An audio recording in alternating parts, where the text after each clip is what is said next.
Saludos, Tatiana, qué gusto estar contigo en este programa especial de Es Noticia por la asunción del presidente Andrés Manuel López Obrador. Y mira, hoy tenemos un invitado muy especial en tu programa, alguien a quien tú admiras y también te admira mucho, es el doctor Alfredo Jalife, experto en geopolítica. Vamos a estar analizando hoy con él el segundo discurso del presidente Andrés Manuel López Obrador. Hay que decir que el discurso en el Palacio Legislativo de San Lázaro esta mañana ha sido un discurso inédito e histórico. Hablemos en un minuto rápidamente la importancia de ese discurso, doctor Jalife.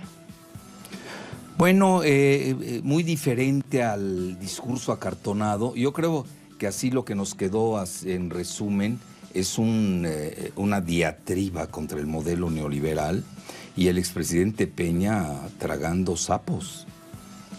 Ahí estamos, el expresidente Peña tragando sapos. Fue un discurso muy duro contra él y contra su gestión. El neoliberalismo. Así es. Y con datos duros, ¿eh?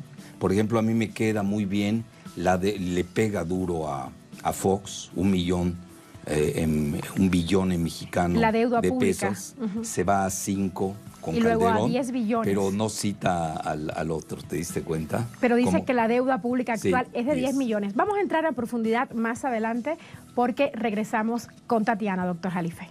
Antes de regresar, hay un asunto, Aiza, que quiero preguntarte y al doctor Jalife, también de esta manera breve. ¿Por qué breve? Se preguntará nuestra audiencia en América Latina y en el mundo, porque estamos esperando que en cualquier momento, en contados minutos, comience el discurso de Andrés Manuel López Obrador y por supuesto que lo tendremos completo para toda nuestra audiencia quien se suma a esta hora. Aiza, déjame preguntarte, y también es la percepción para el doctor Jalife, ¿cuándo o hace cuánto tiempo no se veía una plaza tan abarrotada, incluso las zonas aledañas, y no solamente por presencia capitalina, sino presencia tan diversa de todo el país? Así es, Tatiana. Recordemos que el presidente constitucional Andrés Manuel López Obrador ganó las elecciones del 1 de julio de manera abrumadora, y eso se ve hoy reflejado en la Plaza de la Constitución, que conocemos todos como el Zócalo capitalino. ¿Qué podemos hablar más del discurso? A mí me gustó mucho la parte de política internacional. ¿Qué dijo López Obrador? Y te diste cuenta de los aplausos hacia Cuba, cuando el presidente López Obrador dijo, aquí está el presidente de la hermana República de Cuba, así dijo. Y también se refirió a Evo, como al amigo Evo Morales. Bueno, mira, antes de entrar rápidamente a eso, te voy a decir por qué fue inédito y tú muy bien lo calificas. Porque era más de lo mismo las transiciones, el cambio de poder en México, era más, el PRIAN era lo mismo, entonces no podían decir un discurso que yo diría que marca un nuevo... Esto no es un discurso de continuidad. No, para nada. Es un discurso de ruptura. Rupturista. Esto es lo que Pero hubo. Donde no estoy de acuerdo con Andrés, muy respetuosamente, es que hable de cambio de régimen. No es cambio de régimen, es alternancia del poder. Cambio de régimen es una palabra muy fuerte. Cambio de régimen se te da con una revolución, quitas la Constitución, haces muchas cosas. Y no, yo creo que es rupturista dentro del sistema. Incluso regresando a la época de los 60, la época del PRI. Mira, habla mucho de Antonio Ortiz Mena, ¿te diste cuenta? Esa parte del desarrollo estabilizador donde México crece mucho.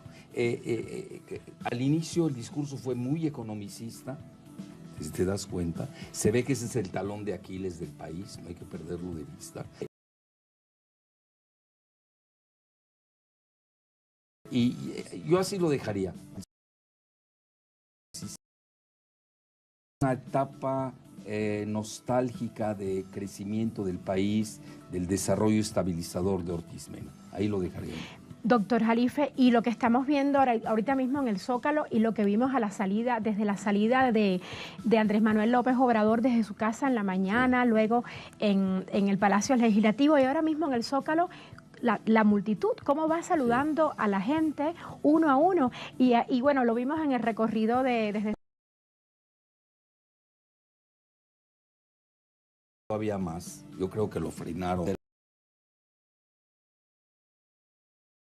Viste, tengo entendido que no salió a Palacio Nacional a saludar desde lejos todavía. No, es que pero hay está temor. saludando a la gente, Sí, lo estamos pero viendo. no desde arriba. No, Cuidado, desde el balcón. Desde el balcón, cuidado. Ahora, regresando a lo que, y disculpa que te haya interrumpido. Adelante. Mira, fue muy interesante lo del presidente de Cuba, que lo haya citado, que además tú sabes es una persona austera, recatada, no es exhibicionista. No, para nada. Y eso llamó la atención.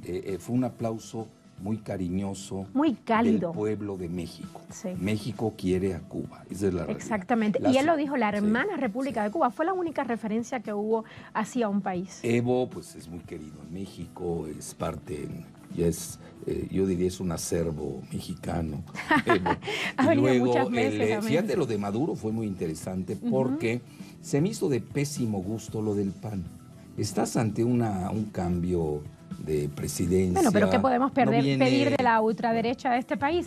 Pero qué bonito lo del Zócalo. Gusto. ¿Viste qué lindo del Zócalo cuando llegó el presidente Maduro, que iba a entrar al Palacio Nacional, como la multitud que está ahí en el Zócalo, o sea, el pueblo, la gente, los mexicanos, cómo lo saludaban, le gritaban cosas Pero lindas. mira, también ahí, también habemos muchos que no comulgamos con Mike Pence, claro, ni con Ivanka. Tú recibes, y tienen falta de educación los panistas. Yo no sé cómo gobernaron durante 2 sexenios consecutivos. Bueno, pero mira. El anfitrión tiene que recibir claro, a quien sea. Tiene que ser además, respetuoso. Pero lo si que importa recibes al de Colombia, pues recibes al de Venezuela. Pero lo importante es hoy en el Zócalo, cómo la gente, el pueblo que está ahí, al que está saludando López Obrador en este momento, cómo ese pueblo reconoció al presidente Nicolás Maduro.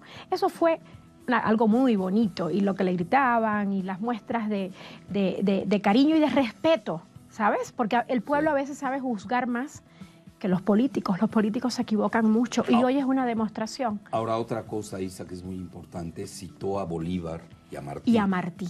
Eso fue un momento precioso, pero además lo que dijo López Obrador en su discurso hoy fue muy claro: respeto a la soberanía, la autodeterminación de los pueblos y el respeto a la política de no injerencia en los asuntos políticos de otros pueblos. Y lo dijo claro: vamos a tener relaciones con todos los pueblos.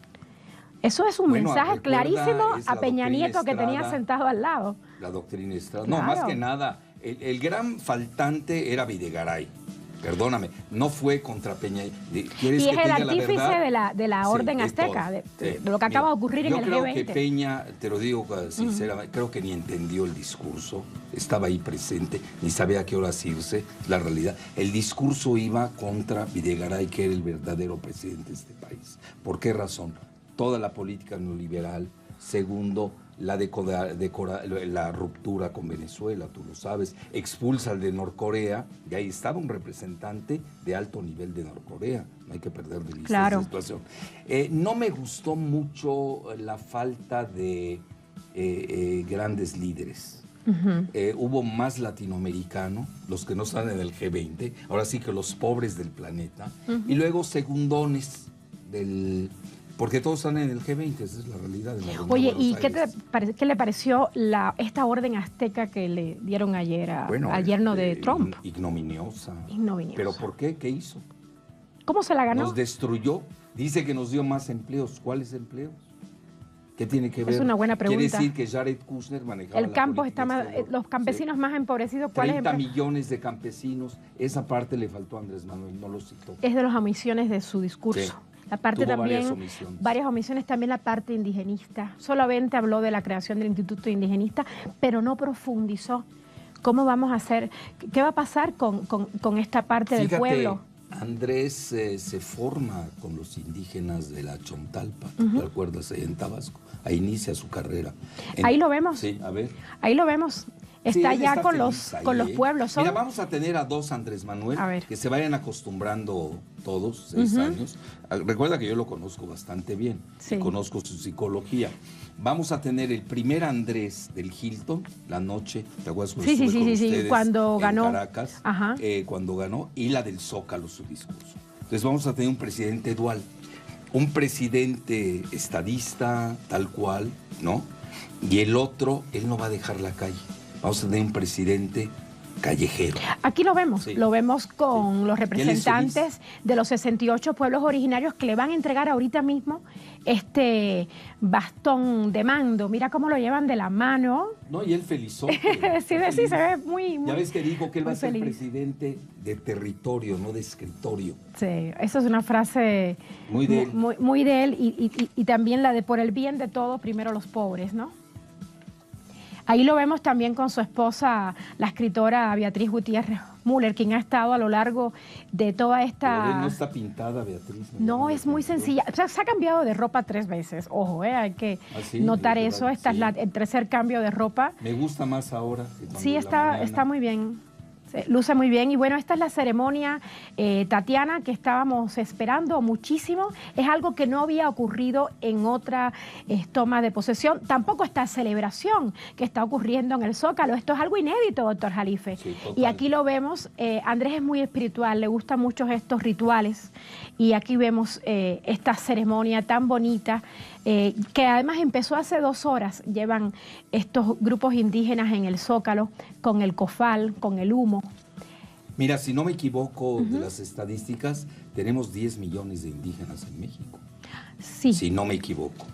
Entonces, son 12 millones. Bueno, 10, 12, sí, entre 10 y más o 12, menos exactamente. Sí, sí, ahí sí. Estás hablando, es una bueno, de 124 millones de habitantes.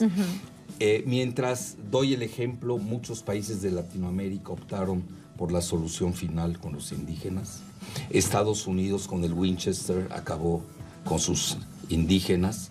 Yo creo que rescatar es una riqueza antropológica, estos 12 millones que tú citas de indígenas mexicanos. Y lo peor es que la mayoría vive en una profunda pobreza. Bueno, ya ves que ahora en México ya dividimos la pobreza en 2, para quitar la Sí. pobreza extrema y la pobreza.